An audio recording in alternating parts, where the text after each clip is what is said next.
Hi, I'm Michael Saul, the writer-director of The Surface, and I'm going to talk a little bit today about the visual look of the film, the cinematography, and sort of the inspiration for the visuals in the film.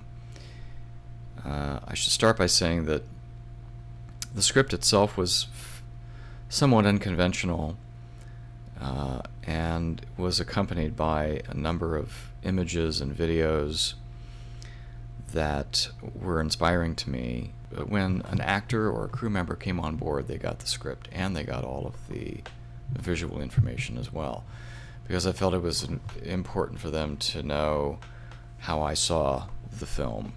I did all of the camera work myself. I had an assistant camera person, and we had a gaffer who did most of the lighting, and between the three of us we basically shot the film just with three people, which I liked very much because it was a very nice small crew for our small movie.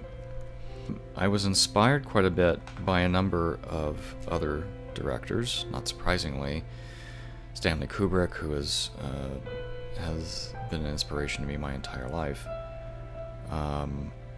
Terrence Malick, his film The Tree of Life, and Lars von Trier in his film Melancholia. Those films inspired me quite a bit as to the visual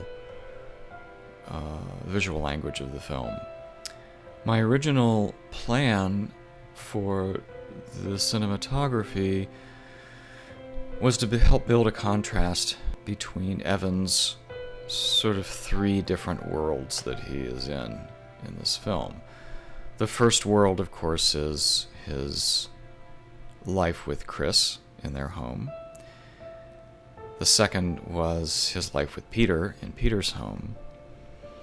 And the third was sort of his internal voice, his internal story, his internal journey. And I decided early on that the scenes in Chris's house were all going to be, for the most part, locked down, wide shots, a little sterile. His home is beautiful, but a little sterile. It's very square. So I took a very sort of Kubrick look at that, and so you see some of the shots in the film are very one-point perspective shots. And so those are very clean, very crisp, very plotted. Peter's house, on the other hand, is for the most part handheld, because that's where Evan, of course, finds this past that he wants to connect with. So there's a lot of energy. I've never done as much handheld photography in a film before, and as I said, as I was the camera operator, it gave me the chance to sort of add the sort of internal energy that I felt was going on in the scene. There was very little traditional shooting in this film. There's very little traditional coverage.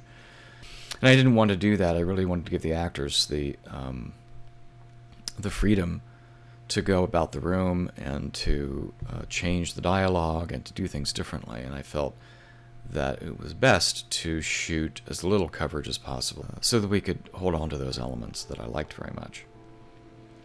I felt the camera really became a character, and I suppose, truth be told, I would be better as a documentary filmmaker in a lot of ways, because I really enjoy shooting what's in front of the camera rather than creating something for the camera to shoot. And so this film worked out very, very well with that theory, in that I let the actors move about the space and I would cover them. So the camera really sort of reacted to what was going on in the scene rather than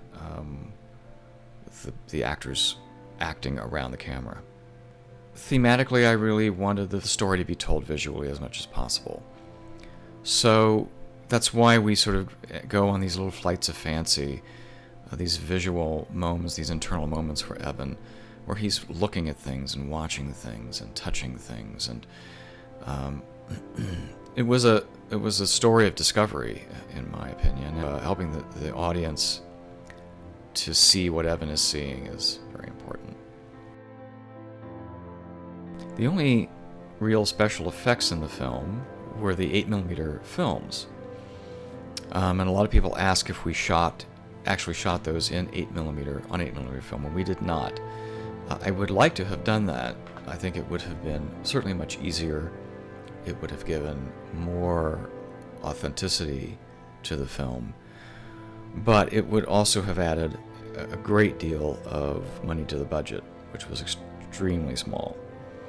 Shooting and processing and digitizing 8mm film is very expensive, which is why most independent filmmakers were working digitally. All of Peter's home movies were shot with the same camera that we shot the rest of the movie with. And then filters were added, layers of actual film scratches and film dust and things were layered on top of it to get the effect that we wanted. And it took quite a while to sort of perfect the look that I really wanted for that. The scene, the road trip scene, where Evan takes the 8mm camera out for the first time and shoots his first rolls of film of his friends on the beach, most of that was shot by Harry Haynes, the actor, with a small DV camcorder, which added a little extra graininess and extra effect to it. And then that was all brought back and edited, and then filters and film layers and things were added to that to make it look like 8mm. This was a lot of fun to shoot.